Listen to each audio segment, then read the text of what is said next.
G'day ladies and gentlemen, welcome to Draw with Jazza. I'm Jazza and this is the Let's Draw video where I take your suggestions on Twitch and the winning vote is picked and I create a drawing based on that. The Joker won, so I'm drawing the Joker in this Let's Draw. So I did a poll for people so they could pick between the classic Joker with the sort of cartoony look or a really dark, grim, gritty version, and overwhelmingly the dark, grim, gritty version wins. So before I do the Let's Draw videos, I usually do a bunch of sketches to kind of get in the mood and see how things go and get some ideas. And one of the ideas that I'm really liking just from a preliminary sketches was the idea of having a hostage character in the front of the page sort of facing forward with a forced smile with like pins and you know, pulleys forcing his face into a smile while completely terrified, and the Joker is creepily looking over his shoulder holding his face and helping him smile. So I think it's totally screwed up enough to work and to fit the Joker's character. So I'm actually really excited to get started on this one, and I will mention that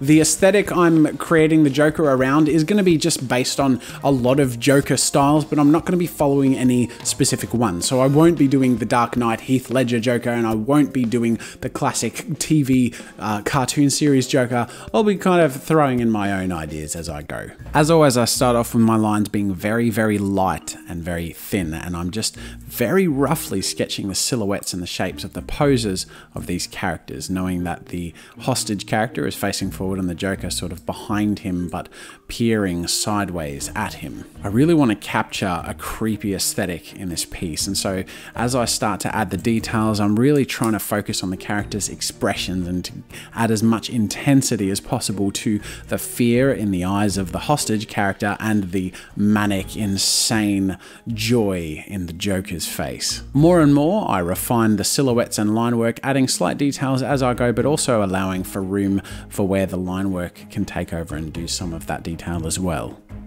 Okay, so I'm really happy with the direction of this piece, and now it's ready for line work. So in doing the line work, I'm going to do it all pretty thin in 0.1 for the lines throughout the piece, just so it's got that really crisp sort of fine lined look. And I'm also going to add a lot of little details. So I'm going to do a lot of sort of line shading and add a lot of texture throughout the piece, and this will sort of help accentuate the grittiness of the piece. The other thing is, if I want to accentuate things such as the eyes and smile of both of these characters, I can use a slightly thicker pen as well to kind of make that pop a bit. Now, when I say slightly thicker, I mean very slightly thicker. So I use a 0.3 on the outlines of the silhouettes of the mouth and of the eyes to make them pop a bit, as well as the outside of the image itself. And now I'm about to move on to color, but there are a few decisions I'm going to make which feel a little risky, but I'm hoping they'll pay off. One is I'm not going to erase the construction lines I've done. I feel like they're adding a lot of grittiness and just adding a bit of that rough sort of feel to the piece, and so much so that I'm actually going to add more. I'm going to erase some in places, for example in the eyes, to make sure that they're clean and clear looking, but I'm actually going to, with my pencil, go through the whole piece and kind of accentuate certain lines, add some shading in whole areas, and I'm really going to go fairly over the top with the pencil. And this is something I haven't really done in a Let's Draw before, but I'm really hoping it'll work for this image. And then after I do that, I'm going to jump straight into the Copic markers and I'm going to improvise my way through them. So I won't name the colors marker by marker like I usually do, because I'm just going to figure it out as I go along, but I'm really hoping the outcome works well. So stay tuned and we'll see how it ends up looking.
There we go, ladies and gentlemen, and this is the finished result. I'm really happy with this. This is probably my personal favorite Let's Draw so far. I love the Joker, and I love the really freaky aesthetic of this. In particular, the sadistic, over-the-top nature of it and the way it captures the Joker's personality. So I'm really happy with it personally. I don't want to sound like I'm up myself or anything, but yeah, I've enjoyed doing this one. So I hope you guys have enjoyed watching. Thank you so much for watching. As usual, I dedicate the piece to whoever suggested the character in Twitch chat. So this one goes to Sam, sign, and we're done. Thanks for watching, ladies and gentlemen. Make sure to join future Twitch streams by clicking the link on the screen and in the description. That's it for now, and until next time, I'll see you later.